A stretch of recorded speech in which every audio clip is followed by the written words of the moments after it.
Hello.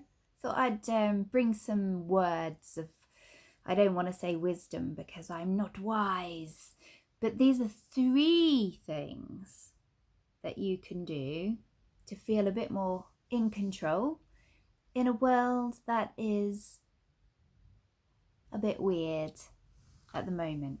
So, first thing, I'm going to just crack straight through them. First thing is social media.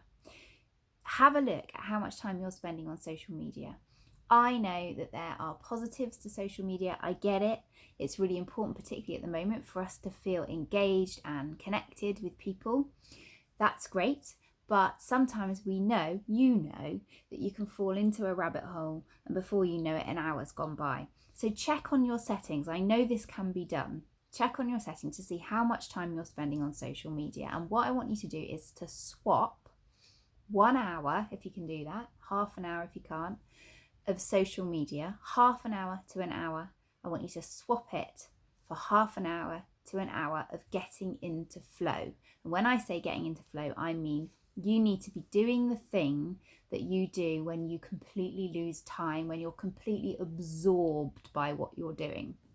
You'll know what I mean. For some people it's sport, for other people it's drawing, creative work, singing.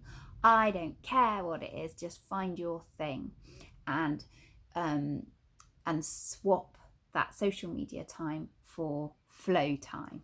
That's your first thing. The reason that we do that, of course, is that flow will completely melt away any of that mind chatter, all of that negativity, and at the end of it, you end up feeling much better in your mood and more motivated and more fulfilled. So that's the first thing. Switch an hour for an hour. Second thing is to schedule me time every hour. Now this may sound like, how on earth am I going to find time in my day for me? I'm going to make you do it, okay? And this is how we do it. This is how I do it. So I use something called the Pomodoro technique. You may have heard of it. If you haven't, look it up. It's brilliant. What you do is you take your timer. I meant to bring it with me so you could see it, but I didn't. So I've got an apple. It's named after a tomato, hence Pomodoro.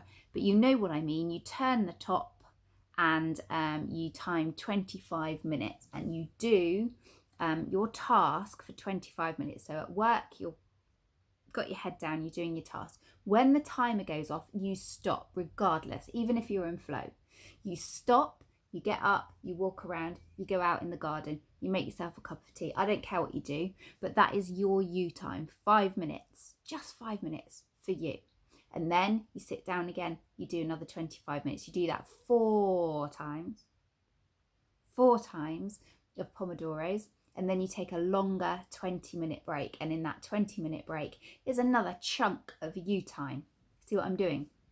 So you are creating time for yourself in your day. But one of the things that you'll find with the Pomodoro technique is it will completely revolutionize the way that you work. It certainly does for me. I am so much better on my Pomodoro days. I do have days where I don't use Pomodoro when I want to be lazy and just a bit creative. Shall we call it that? But Pomodoro days are amazing.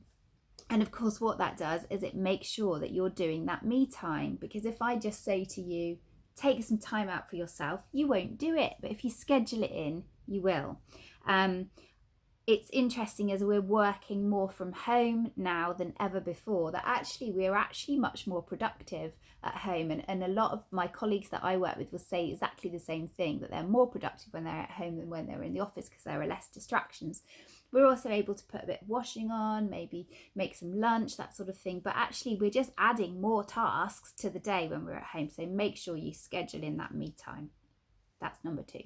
And finally, number 3 is trading bad feelings for good feelings. This is all about being in control again. So we have to accept, especially at the moment, that there are things that we just can't be in control of. We can't be in control of the pandemic. I can't even say it. But we can't be in control of it on our own ourselves. So by watching the news 24/7, just watching it in front of us doesn't make us more in control. In actual fact, it makes us feel even less in control. So again, I want you to do some switching. or at least balancing. So if you need to watch the news, I understand that we may need to. Keep it short, like just watch the news once in the day. You don't need to be watching it throughout the day. Watch it once and trade that bit of time, because it is going to drain you emotionally, with something that makes you feel good. Now, I can't remember which book it was in, but it was a Brené Brown book that I read, and she talks about this guru that she was working with, who talks about it as breathing in and breathing out.